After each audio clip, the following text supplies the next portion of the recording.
Hey guys, and welcome back to Monka, where occasionally stupid shit ensues, but today we're actually not doing something so as stupid, I guess. Those were words I said, but I digress. Anyways, today we're going to be talking about what I recently played and beat, which was Tales of Vesperia, specifically the definitive version on the Switch. I'm actually not sure what the differences are versus the original version on the Xbox 360 because I never played it. So this is the only version I ever played of this game, so I don't know what the differences are. I can't tell you. All I know is this one came out sometime in 2019, I believe. The original came out like a decade before in like 2009, 2008. Paid about $30 if you're curious. That's about the running price on Amazon. Not too bad, to be honest. As I understand, both developed and published by Bandai Namco. And really, the long and the short of this game is, it took me about 58 hours to beat it, so a little under 60 hours. My short and long opinion of it is, honestly, I had a lot of fun with this game, but to be honest, if you're not as tolerant of bullshit as I am in video games, you're not going to like this game, because it is definitely not a perfect game. There are a lot of flaws in this game. Kind of holds it back, unfortunately, and I wish in the definitive version that I imagine these flaws were in the original Xbox 360 version. It'd have been cool to see them correct them, but I digress. The game is what it is. I felt like if they maybe updated the game when they made the definitive version and corrected those mistakes, they could have had a lot better of a game. Unfortunately,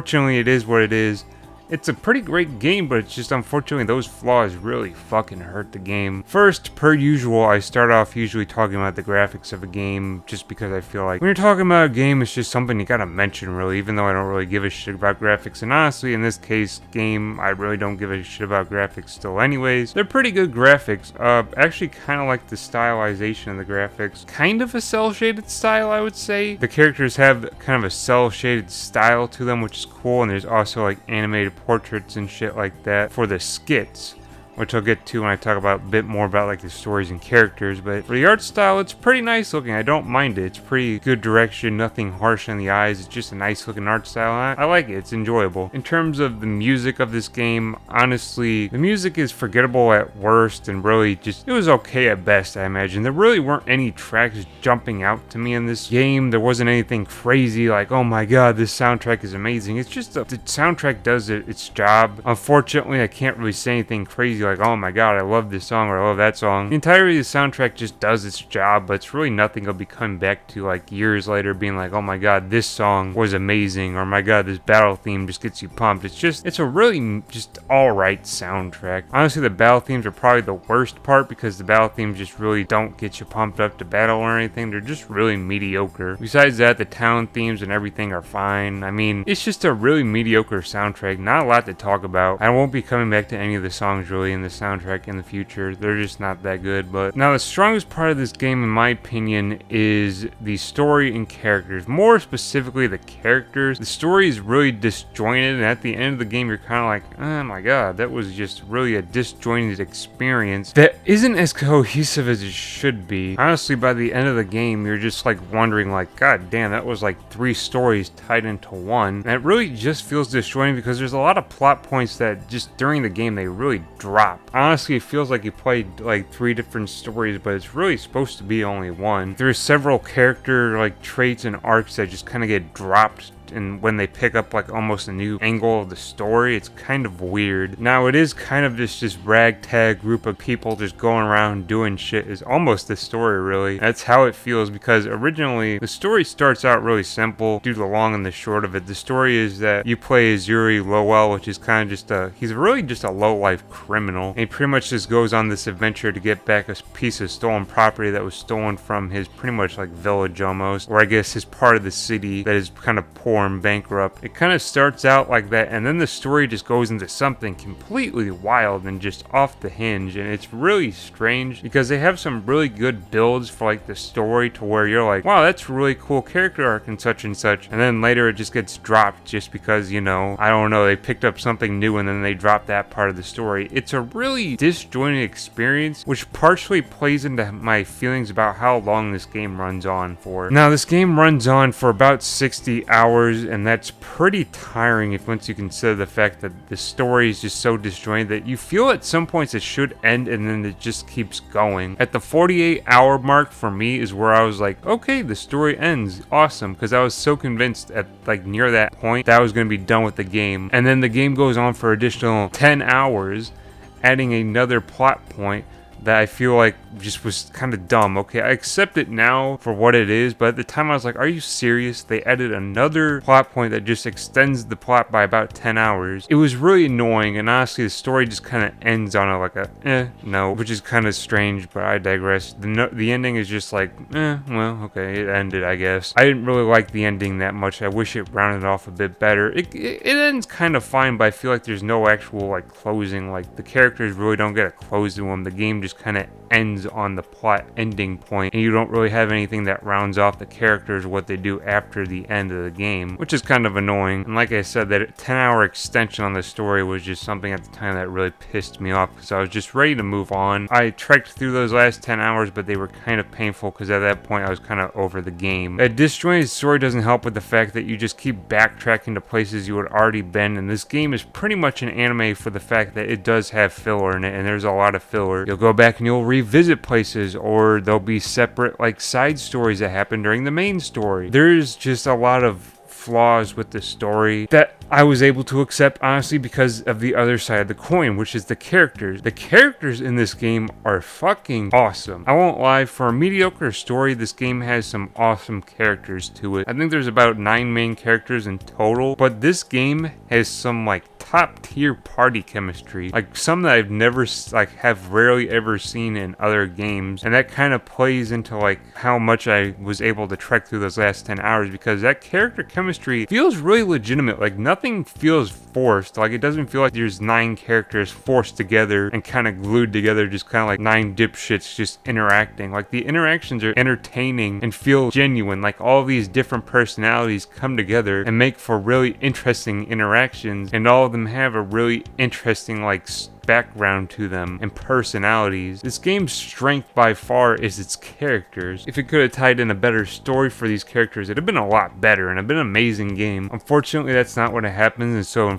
you just really have these amazing characters that kind of just follow a really mediocre plot, but the characters really make that mediocre plot a lot more enjoyable. In my opinion, it's worth playing this game kind of just for the characters alone, for their interactions, because they're really entertaining and interesting characters that are really well developed, and their interactions are like some of the best I've ever seen in JRPGs, because they're just really good. Like these interactions are just really enjoyable, and how they play off of each other is just a really enjoyable experience. That kind of plays into the skit system, which I feel like everyone who plays this game should at least be watching the skits, because honestly that's how a lot of the character building happens, which is just really it's just these kind of like interactions through these animated portraits where the characters just interact over whatever is happening in the story. It's almost just like chill casual chats that they have relating to the plot of the game, and it's really enjoyable. These little pieces, slice of life, where just having conversations about sometimes things that happen in the story, but it's just sometimes just random shit. They're just having conversations about. It's really entertaining. This skit system is actually something really cool. I'm guessing the other Tales games have, and if they do, I'm looking forward to playing some of them, because this system is really cool just for building story and narrative and building these character interactions and really just laughing and having an enjoyable time. This characters really make this game a more enjoyable game just because their interactions and goofiness. Now, to be clear, if you don't like anime tropiness or JRPG tropiness, this will kind of be annoying to you probably, but since I'm tolerant to it, it's fine. It's good. I don't care really. But in terms of the story and characters, story feels disjointed, and it feels like at points it drags on for longer than it should be. The characters are really fucking good, and pretty much the reason that I'd recommend this game to somebody. Now, the final thing to talk about this game is the gameplay, of course, because that's a big point of any game, but the gameplay splits between exploring like dungeons and then wandering around an open world map and fighting, of course. Now, a lot of the wandering and roaming and like exploring kind of feels like a Final Fantasy game to me. I was just getting particularly Final Fantasy VII vibes, except for the fact that this game doesn't have random encounters. You can actually see your enemies on the map, but walking around like dungeons and like cities and things, the camera is fixed, meaning that it pretty much moves to follow you instead of you moving it around. around, which felt like a lot like a Final Fantasy VII to me. And then the dungeons as well, the camera's kind of fixed to where it follows you rather than you moving around like in modern JRPGs. I'm fine with this, but something that you should know that it's more like it's one of those Final Fantasy, like up to Final Fantasy X stylized games where the camera follows you rather than you moving around. The wandering parts are pretty fun, I guess. I don't know. They're just, you really just do what you do. You explore the cities and dungeons and you collect shit. Now the game is pretty linear. You can have the freedom to explore, but really it's like Final Fantasy VII to what I remember, where it's just you're going from city to city doing the plot points, and the exploration really doesn't add much more onto the game. Exploring the open world map outside of cities and dungeons is kind of the same as well, because really there's not a lot to explore until you unlock points in the plot where it allows you to explore more areas. That's kind of how this game works, which is fine by me because honestly I'm not a big fan of open world games, so this kind of linear plot was fine to me. Just be known that if you don't really like more linear games, you're not going to really like the exploration in this game because it is really linear. Despite being a 60-hour game, I was pretty much following the linearity of the game the entire time. Now the combat is pretty cool because it's pretty unique. The combat feels more like something out of Tekken was what I was first thinking when I first got settled into the combat, because it's kind of almost this 2D, 3D action RPG combat. It's very much like a simplified fighting game where you fight on a 2D plane, but you can also move around on a 3D plane and fight. It's really kind of cool, to be honest, because I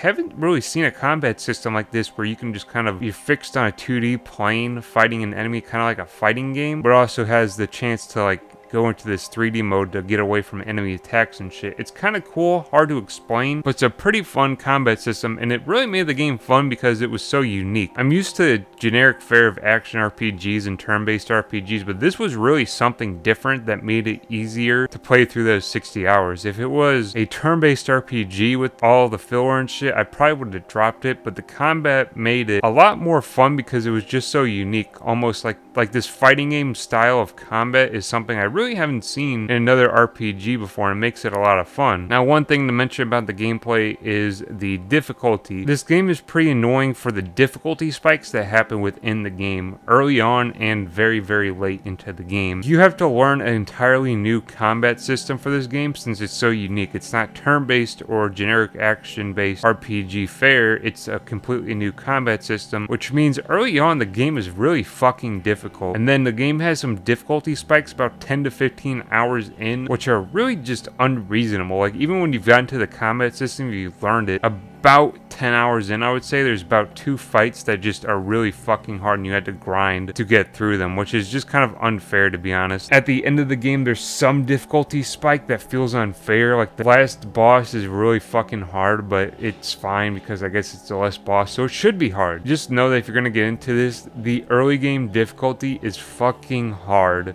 but once you get over the hump, it's a lot easier. That's partly because you're learning a new combat system, but that's partly just because it's just so fucking hard at the beginning for no good reason. Your first and second boss fight are really fucking hard. After that, the game gets a bit easier, but that early game difficulty is really fucking hard. But in conclusion, what's my opinions on Tales of Vesperia and would I recommend it? That is the question. Well, after 60 hours of gameplay, I will say, obviously I enjoyed it enough to play through 60 hours, but I am very tolerant of bullshit. So getting through this game, I was able to tolerate some of the more bullshit that some other people might not be able to tolerate. There is a lot of nonsense in this game that makes it hard to recommend, honestly, which is unfortunate because I think the strength of this game is really the unique combat system and the awesome characters, but there's just so much bullshit like the 10-hour extension at the end and all the filler content in between that makes it feel like they're buffing out the story, the early game difficulty, the disjointed story, the generic music. Honestly, there's a lot of flaws to this game, but what's good here really shines well and it makes it a worthwhile time playing. Now, if you're not a JRPG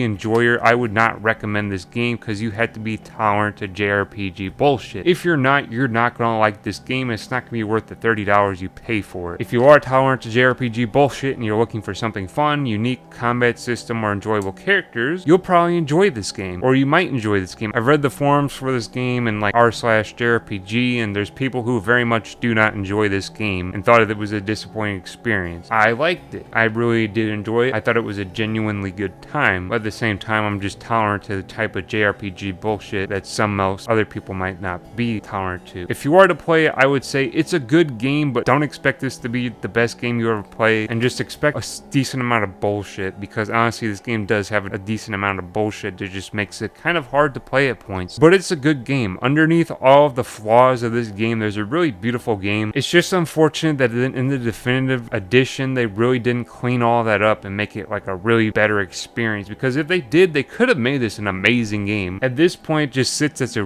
pretty good game, just with a lot of flaws that just really hold it back from being something truly amazing. So in conclusion, I can recommend it. I can say if you're looking for a JRPG that can be good, but I wouldn't put this at the top of your list. And I'd say that if after 10 hours you're really not enjoying it, I drop it as a JRPG fan, because it really doesn't get any better after that point. And if you don't like JRPGs, I just flat out wouldn't recommend it. But thank you very much for watching. Until next time, I'll see you. Stay chill.